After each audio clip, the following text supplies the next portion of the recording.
ഓം ശാന്തി. 15/8/2025 പ്രഭാതമുരളി. മധുരമായ കുട്ടികളെ, അതിരാവിലെ ഉണർന്ന് ചിന്തിക്കൂ, ഞാൻ ഇത്രയും ചെറിയ ആത്മാവ് എത്ര വലിയ ശരീരമാണ് പ്രവർത്തിപ്പിക്കുന്നത്. ആത്മാവായ എന്നിൽ അവിനാശിയായ പാർട്ട് അടങ്ങിയിരിക്കുന്നു. ചോദ്യം: ശിവബാബയ്ക്ക് ഏത് പ്രാക്ടീസ് ഉണ്ട്, ഏത് ഇല്ല? ഉത്തരം: ആത്മാവിനെ ജ്ഞാനരത്നങ്ങളാൽ അലങ്കരിക്കുന്ന പ്രാക്ടീസ് ശിവബാബയ്ക്കുണ്ട്. ബാക്കി ശരീരം അലങ്കരിക്കുന്ന പ്രാക്ടീസ് ഇല്ല. എന്തുകൊണ്ടെന്നാൽ ബാബ പറയുന്നു, എനിക്ക് സ്വന്തമായി ശരീരമില്ല. ഞാൻ ഇദ്ദേഹത്തിന്റെ ശരീരം വാടകയ്ക്ക് എടുക്കുന്നുണ്ട്.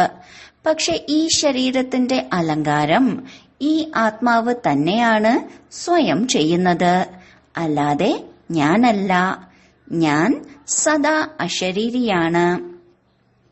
ഗീതം: ലോകം മാറിയാലും ഞങ്ങൾ മാറില്ല. ഓം ശാന്തി. കുട്ടികൾ ഈ ഗീതം കേട്ടോ? ആരാണ് കേട്ടത്? ആത്മാവ് ഈ ശരീരത്തിലെ കാതുകളിലൂടെ കേട്ടു. കുട്ടികൾക്കും മനസ്സിലായി ഈ ആത്മാവ് എത്ര ചെറുതാണ്. ആ ആത്മാവ് ഈ ശരീരത്തിലില്ലെങ്കിൽ പിന്നെ ഈ ശരീരം കൊണ്ട് ഒരു പ്രയോജനവുമില്ല. എത്ര ചെറിയ ആത്മാവിന്റെ ആധാരത്തിലാണ് ഇത്രയും വലിയ ശരീരം പ്രവർത്തിക്കുന്നത്. ഈ രഥത്തിലിരിക്കുന്ന ആത്മാവ് എന്ത് വസ്തുവാണ് എന്നത് ലോകത്തിലെ ആർക്കും അറിയില്ല. അകാലമൂർത്തിയായ ആത്മാവിന്റെ സിംഹാസനമാണിത്. കുട്ടികൾക്കും ഈ ജ്ഞാനം ലഭിക്കുന്നു. എത്ര മനോഹരമായ രഹസ്യയുക്തമായ കാര്യമാണ്. ആരെങ്കിലും ഇങ്ങനെയുള്ള രഹസ്യയുക്തമായ കാര്യം കേൾപ്പിക്കുമ്പോൾ അവർ ചിന്തിക്കാൻ തുടങ്ങും. നിങ്ങൾ കുട്ടികൾക്കും ഈ ചിന്ത ഉണ്ടാകുന്നു. എത്ര വലിയ ശരീരത്തിലാണ് ഇത്രയും ചെറിയ ആത്മാവ് ഉള്ളത്. ആത്മാവിൽ 84 ജന്മങ്ങളുടെ പാർട്ട് അടങ്ങിയിട്ടുണ്ട്. ശരീരം വിനാശമാകും, ബാക്കി ആത്മാവുണ്ടാകും. ഇത് വളരെ ചിന്തിക്കാനുള്ള കാര്യമാണ്. അതിരാവിലെ ഉണർന്ന് ഇത് ചിന്തിക്കണം. കുട്ടികൾക്ക് ഓർമ്മ വന്നു, ആത്മാവ് എത്ര ചെറുതാണ്. അതിന് അവിനാശിയായ പാർട്ട് ലഭിച്ചിരിക്കുന്നു.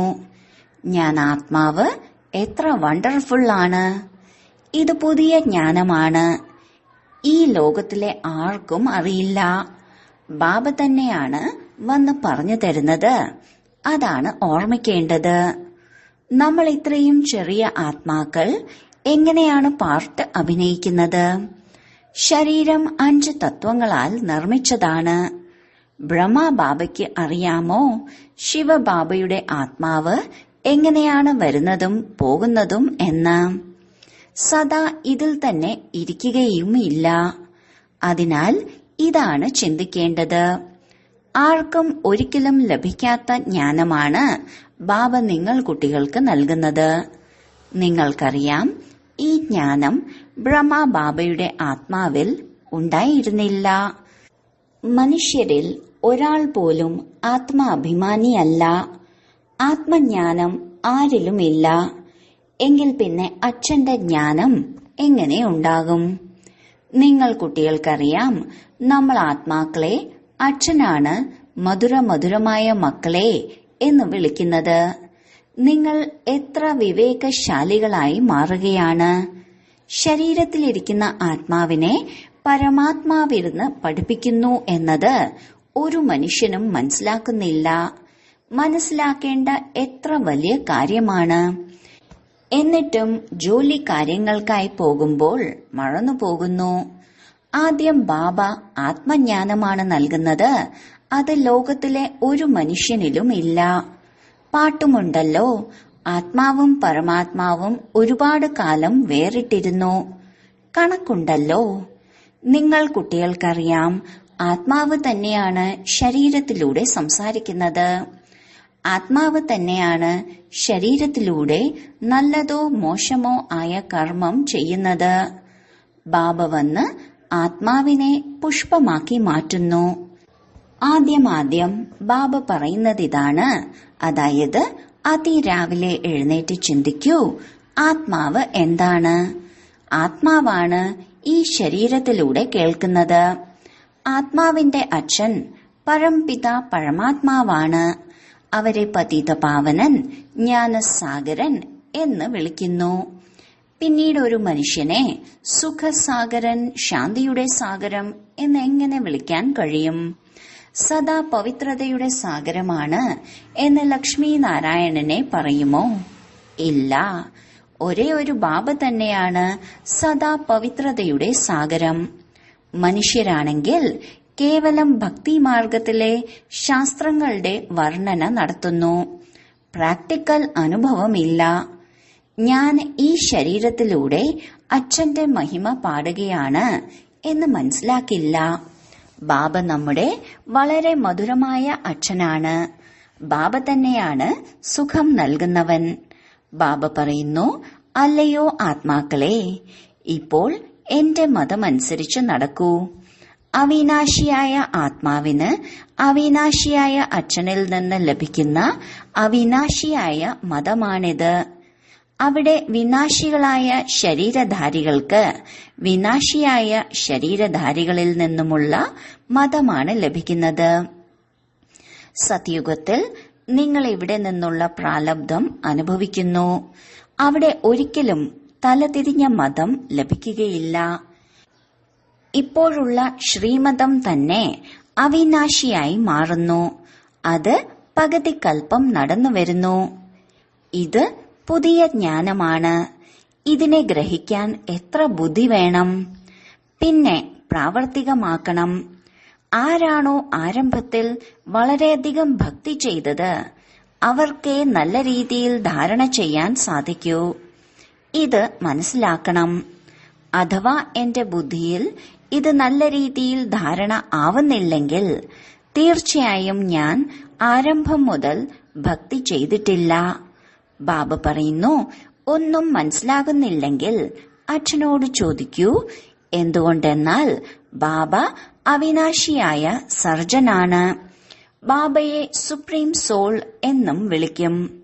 ആത്മാവ് പവിത്രമാകുമ്പോൾ അതിന് മഹിമയുണ്ടാകുന്നു. ആത്മാവിന് മഹിമയുണ്ടെങ്കിൽ ശരീരത്തിനും മഹിമയുണ്ടാകുന്നു. ആത്മാവ് തമോപ്രധാനമാണെങ്കിൽ ശരീരത്തിനും മഹിമയില്ല. ഈ സമയം നിങ്ങൾ കുട്ടികൾക്ക് വളരെ ഗൂഹ്യമായ ബുദ്ധി ലഭിക്കുന്നു. ആത്മാവിന് തന്നെയാണ് ലഭിക്കുന്നത്. ആത്മാവിന് എത്ര മധുരമായി മാറണം. എല്ലാവർക്കും സുഖം നൽകണം. ബാബ എത്ര മധുരമാണ്. ആത്മാക്കളെയും വളരെയധികം മധുരമാക്കി മാറ്റുന്നു. ആത്മാവ് യാതൊരു അകർത്തവ്യ കാര്യവും ചെയ്യരുത്. ഇതിനുള്ള അഭ്യാസം ചെയ്യണം. എന്നിൽ നിന്നും ഒരു അകർത്തവ്യവും ഉണ്ടാകുന്നില്ലല്ലോ എന്നത് പരിശോധിക്കണം. ശിവബാബ എപ്പോഴെങ്കിലും ആ കർത്തവ്യ കാര്യം ചെയ്യുമോ? ഇല്ല. ബാബ വരുന്നത് തന്നെ ഉത്തമത്തിലും ഉത്തമമായ മംഗളകരമായ കാര്യം ചെയ്യുവാനാണ്. എല്ലാവർക്കും സദ്ഗതി നൽകുന്നു. അതിനാൽ അച്ഛൻ എന്ത് കർമ്മമാണോ ചെയ്യുന്നത് അത് തന്നെയാണ് മക്കളും ചെയ്യേണ്ടത്. ഇതും മനസ്സിലാക്കി തന്നിട്ടുണ്ട്. ആരാണോ ആരംഭം മുതൽ വളരെയധികം ഭക്തി ചെയ്തത് അവരുടെ ബുദ്ധിയിലെ ഈ ജ്ഞാനം നിൽക്കുകയുള്ളൂ. ഇപ്പോഴും ദേവതകൾക്ക് അനേകം ഭക്തരുണ്ട്. തന്റെ തല നൽകാനും തയ്യാറാണ്. കൂടുതൽ ഭക്തി ചെയ്തവരുടെ പിന്നാലെ കുറവ് ഭക്തി ചെയ്തവർ നടക്കും. അവരുടെ മഹിമ പാടും.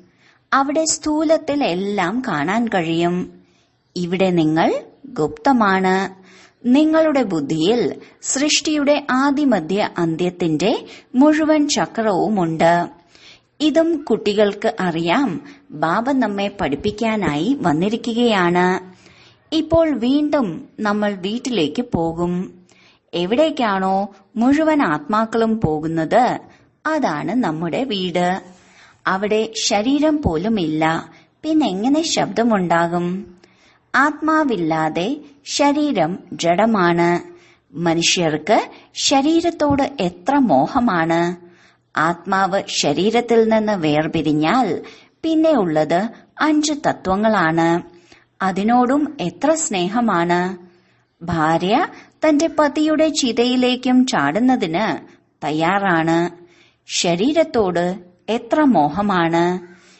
ഇപ്പോൾ നിങ്ങൾ മനസ്സിലാക്കുന്നുണ്ട്, നമുക്ക് മുഴുവൻ ലോകത്തോടും നഷ്ടമോഹ ആകണം.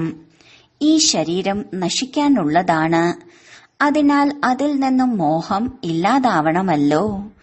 പക്ഷേ വളരെയധികം മോഹമുണ്ട്. ബ്രാഹ്മണരെ കഴിപ്പിക്കുന്നു. ഇന്നയാളുടെ ശ്രാദ്ധമാണ് എന്ന് ഓർമ്മിക്കാറില്ലേ? നിങ്ങൾ കുട്ടികളിപ്പോൾ ഇങ്ങനെയുള്ള കാര്യങ്ങളിൽ നിന്നും മാറി നിൽക്കണം. ഡ്രാമയിൽ ഓരോരുത്തരും അവരവരുടെ പാർട്ടാണ് അഭിനയിക്കുന്നത്. ഈ സമയത്ത് നാം നഷ്ടമോഹയായി മാറണം എന്ന ജ്ഞാനം നിങ്ങളിലുണ്ട്. മോഹജീത് രാജാവിന്റെ കഥയും ഉണ്ടല്ലോ. വേറെ മോഹജീത് രാജാവൊന്നുമില്ല. ഇവിടെ അനേകം കഥകൾ ഉണ്ടാക്കിയിരിക്കുകയാണ്. അവിടെ അകാല മൃത്യു ഉണ്ടാകില്ല. അതിനാൽ ചോദിക്കേണ്ട കാര്യം പോലുമില്ല. ഈ സമയം നിങ്ങളെ മോഹജീത്താക്കി മാറ്റുകയാണ്. സ്വർഗത്തിൽ മോഹത്തെ ജയിച്ച രാജാക്കന്മാരുണ്ടായിരുന്നു. എങ്ങനെയാണോ രാജാവ്, അതുപോലെ തന്നെയായിരുന്നു പ്രജകളും. അത് നഷ്ടോമോഹരുടെ രാജധാനിയാണ്. രാവണ രാജ്യത്തിൽ മോഹമുണ്ടാകും. അവിടെയാണെങ്കിൽ വികാരങ്ങൾ ഉണ്ടാകില്ല. രാവണ രാജ്യമേ ഇല്ല. രാവണന്റെ രാജധാനി ഇല്ലാതാകും. രാമരാജ്യത്തിൽ എന്താണ് സംഭവിക്കുന്നത് ഒന്നും അറിയില്ല. ബാബയ്ക്കല്ലാതെ മറ്റാർക്കും ഈ കാര്യങ്ങൾ പറഞ്ഞു തരാൻ സാധിക്കില്ല. ബാബ ഈ ശരീരത്തിലിരുന്നു കൊണ്ടും ദേഹി അഭിമാനിയാണ്. ലോണിന് അല്ലെങ്കിൽ വാടകയ്ക്കെടുത്ത വീടിനോടും മോഹമുണ്ടാകും. വീട് നല്ല രീതിയിൽ അലങ്കരിക്കുന്നു. എന്നാൽ ഇവരെ അലങ്കരിക്കേണ്ട ആവശ്യമില്ല. എന്തെന്നാൽ ബാബ അശരീരിയാണല്ലോ. ബാബയ്ക്ക് അലങ്കരിക്കുന്ന ഒരു ശീലവുമില്ല. ബാബയ്ക്ക് അവിനാശിയായ ജ്ഞാനരത്നങ്ങളാൽ കുട്ടികളെ അലങ്കരിക്കുന്ന ശീലമേ ഉള്ളൂ. സൃഷ്ടിയുടെ ആദിമധ്യ അന്ത്യ രഹസ്യം പറഞ്ഞു തരുന്നു. ശരീരം അപവിത്രം തന്നെയാണ്. ഇതിനെപ്പോൾ പുതിയ ശരീരം ലഭിക്കുന്നുവോ അപ്പോൾ പവിത്രമായിരിക്കും. ഈ സമയത്ത് ഇത് പഴയ ലോകമാണ്. ഇത് അവസാനിക്കാനുള്ളതാണ്. ഇത് ലോകത്തിലെ ആർക്കും അറിയില്ല. പതുക്കെ പതുക്കെ അറിയാൻ തുടങ്ങും. പുതിയ ലോകത്തിന്റെ സ്ഥാപനയും പഴയ ലോകത്തിന്റെ വിനാശവും. ഇത് ബാബയുടെ തന്നെ ജോലിയാണ്. ബാബ തന്നെയാണ് വന്ന് ബ്രഹ്മാവിലൂടെ പ്രജകളെ രചിച്ച് പുതിയ ലോകത്തിന്റെ സ്ഥാപന ചെയ്യുന്നത്. നിങ്ങൾ പുതിയ ലോകത്തിലാണോ? അല്ല, പുതിയ ലോകത്തിന്റെ സ്ഥാപന നടക്കുകയാണ്. അതിനാൽ ബ്രാഹ്മണരുടെ കുടുമയും ഉയർന്നതാണ്. ബാബ മനസ്സിലാക്കി തന്നിട്ടുണ്ട്. ബാബയുടെ സന്മുഖത്ത് വരുമ്പോൾ ആദ്യം ഓർമ്മിക്കണം, ഞാൻ ഈശ്വരനായ അച്ഛന്റെ സന്മുഖത്തേക്കാണ് പോകുന്നത്. ശിവബാബ നിരാകാരനാണ്. എങ്ങനെ നമുക്ക് ബാബയുടെ സന്മുഖത്ത് എത്താൻ കഴിയും? അതിനാൽ ആ ബാബയെ ഓർമ്മിച്ച് പിന്നീട് ബാബയുടെ സന്മുഖത്തേക്ക് വരണം. നിങ്ങൾക്കറിയാം, ബാബ ഇദ്ദേഹത്തിൽ ഇരിക്കുന്നുണ്ട്. ഈ ശരീരം പതീതമാണ്. ശിവബാബയുടെ ഓർമ്മയിലല്ലാതെ ഏതെങ്കിലും കർമ്മം ചെയ്താൽ അത് പാപമായി തീരുന്നു. നമ്മൾ ശിവബാബയുടെ അടുത്തേക്കാണ് പോകുന്നത്.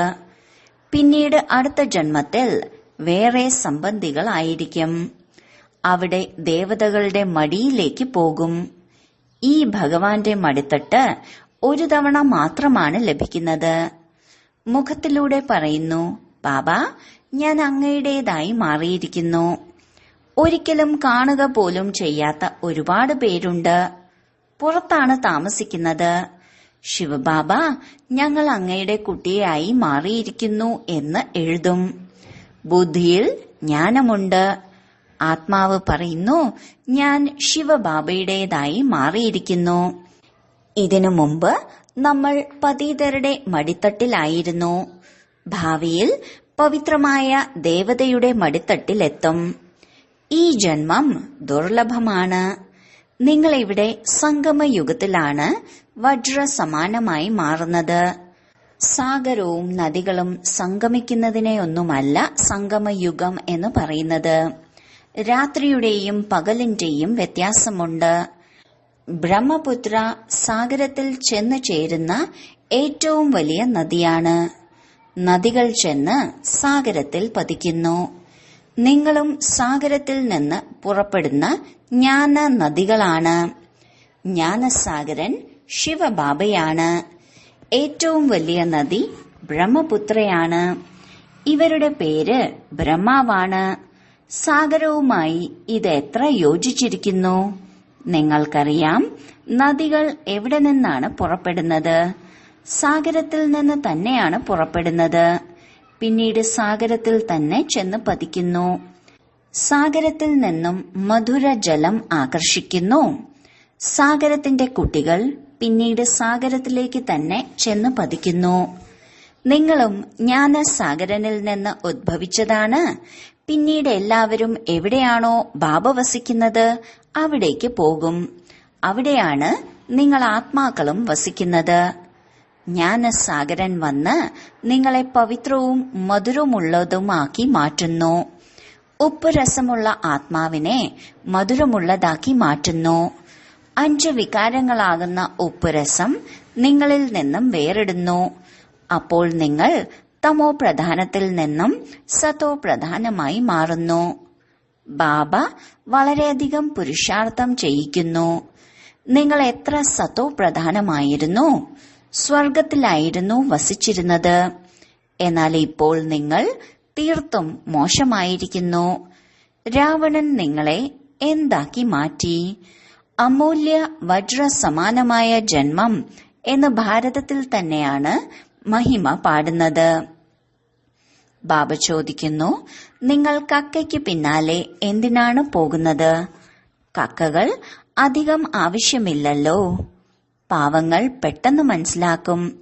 ഇവിടം ഞങ്ങൾക്ക് സ്വർഗം തന്നെയാണ് എന്ന് പറയും ധനികർ. നിങ്ങൾ കുട്ടികൾക്കറിയാം, ഏതെല്ലാം മനുഷ്യരുണ്ടോ അവരുടെ എല്ലാം ജന്മം ഇപ്പോൾ കക്കയ്ക്ക് സമാനമാണ്. നമ്മളും അങ്ങനെയായിരുന്നു. ഇപ്പോൾ ബാബ നമ്മെ എന്താക്കി മാറ്റുന്നു? പ്രധാന ലക്ഷ്യമുണ്ടല്ലോ. നമ്മൾ നരനിൽ നിന്നും നാരായണനായി മാറുന്നു. ഭാരതം ഇപ്പോൾ കക്കയ്ക്ക് സമാനം വിലയില്ലാത്തതാണ്. ഭാരതവാസികൾക്ക് ഇത് അറിയുകയേയില്ല. ഇവിടെ നിങ്ങൾ അബലകൾ എത്ര സാധാരണമാണ്. ഏതെങ്കിലും വലിയ ആളുകളുണ്ടെങ്കിൽ അവർക്കിവിടെ ഇരിക്കാൻ ഇഷ്ടമല്ല. ബാബ പറയുന്നു, ഞാൻ ഏഴകളുടെ തോഴനാണ്. ഭഗവാൻ പാവങ്ങളുടെ രക്ഷ ചെയ്യും എന്ന് പറയാറുണ്ട്. ഇപ്പോൾ നിങ്ങൾക്കറിയാം, നമ്മൾ എത്ര ധനികരായിരുന്നു. ഇപ്പോൾ വീണ്ടും ആവുകയാണ്. നിങ്ങൾ കോടാനുകോടികൾക്ക് അധിപതി ആവുകയാണ് എന്ന് ബാബ എഴുതാറുമുണ്ട്. അവിടെ ആപത്തുകളൊന്നും ഉണ്ടാവില്ല. ഇവിടെ നോക്കൂ, പൈസയ്ക്ക് വേണ്ടി എത്ര തെറ്റുകൾ ചെയ്യുന്നു.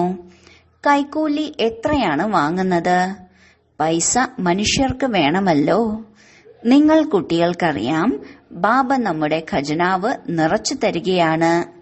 പകുതി കൽപ്പത്തിലേക്കായി എത്ര ധനം വേണോ അത്രയും എടുക്കൂ. പക്ഷേ പുരുഷാർത്ഥം പൂർണമായും ചെയ്യണം. തെറ്റ് ചെയ്യരുത്. ഫോളോ ഫാദർ എന്ന് പറയാറുണ്ട്. അച്ഛനെ ഫോളോ ചെയ്താൽ ഇതായി മാറും. നരനിൽ നിന്നും നാരായണൻ, നാരിയിൽ നിന്നും ലക്ഷ്മി വളരെ വലിയ പരീക്ഷയാണ്. ഇതിൽ അല്പം പോലും തെറ്റു ചെയ്യരുത്. ബാബ ശ്രീമതം നൽകിയാൽ അതനുസരിച്ച് നടക്കണം. നിയമം, വിധി ഇവ തെറ്റിക്കരുത്. ശ്രീമതത്തിലൂടെയേ നിങ്ങൾ ശ്രേഷ്ഠമായി മാറൂ. ലക്ഷ്യം വളരെ വലുതാണ്. തന്റെ ദിവസേനയുള്ള കണക്ക് വെക്കൂ. സമ്പാദിച്ചോ അതോ നഷ്ടമുണ്ടാക്കിയോ? ബാബയെ എത്ര ഓർമ്മിച്ചു? എത്ര പേർക്ക് വഴി പറഞ്ഞു കൊടുത്തു? അന്ധരുടെ ഊന്നുവടി നിങ്ങളാണല്ലോ. നിങ്ങൾക്ക് ജ്ഞാനത്തിന്റെ 3ാം നേത്രം ലഭിച്ചിട്ടുണ്ട്.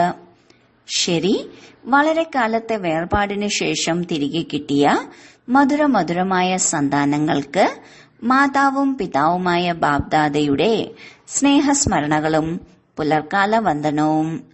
ആത്മീയ പിതാവിന്റെ ആത്മീയ കുട്ടികൾക്ക് നമസ്കാരം.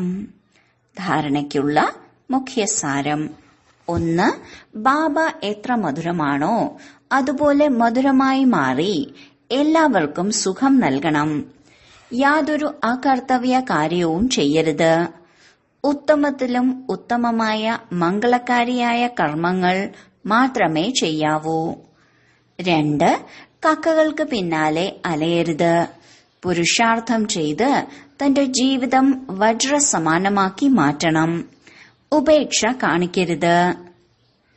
വരദാനം: നിശ്ചയമാകുന്ന കാലുകൾ ഇളകാതെ വയ്ക്കുന്ന സദാ നിശ്ചയ ബുദ്ധി നിശ്ചിന്ത ആത്മാവായി ഭവിക്കട്ടെ. ഏറ്റവും വലിയ രോഗമാണ് ചിന്ത. ഇതിനുവേണ്ടി ഡോക്ടർമാരുടെ പക്കൽ മരുന്നില്ല. പ്രാപ്തികൾക്കായി ഉത്കണ്ഠാകുലരായ ആളുകൾ എത്രത്തോളം ഓടുന്നുവോ അത്രത്തോളം പ്രാപ്തികൾ മുന്നോട്ടോടുന്നു. അതിനാൽ നിശ്ചയത്തിന്റെ കാലുകൾ സദാ ഇളകാത്തതായിരിക്കണം. സദാ ഒരു ബലം ഒരു വിശ്വാസം എന്ന കാലുകൾ ഇളകാതെ ഇരിക്കുകയാണെങ്കിൽ വിജയം നിശ്ചിതമായിരിക്കും. മായ ഇളക്കാൻ വേണ്ടി വിവിധ രൂപത്തിൽ വരും. പക്ഷെ മായയ്ക്ക് ഇളക്കുവാൻ സാധിക്കുകയില്ല. എന്തുകൊണ്ടെന്നാൽ നിങ്ങളുടെ നിശ്ചയമാകുന്ന കാലുകൾ ഇളകാതിരുന്നാൽ നിശ്ചിന്തമായി ഇരിക്കുന്ന വരദാനം ലഭിക്കും. സ്ലോഗൻ: ഓരോരുത്തരുടെയും വിശേഷതകൾ നോക്കിക്കൊണ്ടിരിക്കൂ, എങ്കിൽ താങ്കൾ വിശേഷ ആത്മാവായി മാറും. അവ്യക്ത സൂചന: സഹജ യോഗിയായി മാറുന്നതിന് വേണ്ടി പരമാത്മ സ്നേഹത്തിന്റെ അനുഭവിയായി മാറൂ. താങ്കൾ ഗോപഗോപികകളുടെ ചരിത്രം പാടിക്കഴിഞ്ഞിരിക്കുന്നു. സർവ സംബന്ധങ്ങളുടെയും സുഖം എടുക്കുകയും അതോടൊപ്പം അലിഞ്ഞു ചേരുകയും, അതായത് സർവസംബന്ധങ്ങളിലും സ്നേഹത്തിൽ അലിഞ്ഞു ചേർന്നിരിക്കുക. ആരെങ്കിലും സ്നേഹത്തോടെ കണ്ടുമുട്ടുമ്പോൾ ആ സമയം സ്നേഹ കൂടിക്കാഴ്ചയുടെ വാക്കുകൾ പറയുന്നത് അവർ പരസ്പരം ലയിച്ചു, അല്ലെങ്കിൽ രണ്ടും ലയിച്ച് ഒന്നായി എന്നാണ്. അപ്പോൾ ബാബയുടെ സ്നേഹത്തിൽ അലിഞ്ഞു ചേർന്ന് അർത്ഥം ബാബയുടെ സ്വരൂപമായി മാറിക്കഴിഞ്ഞിരിക്കുന്നു എന്നാണ്. ഓം ശാന്തി.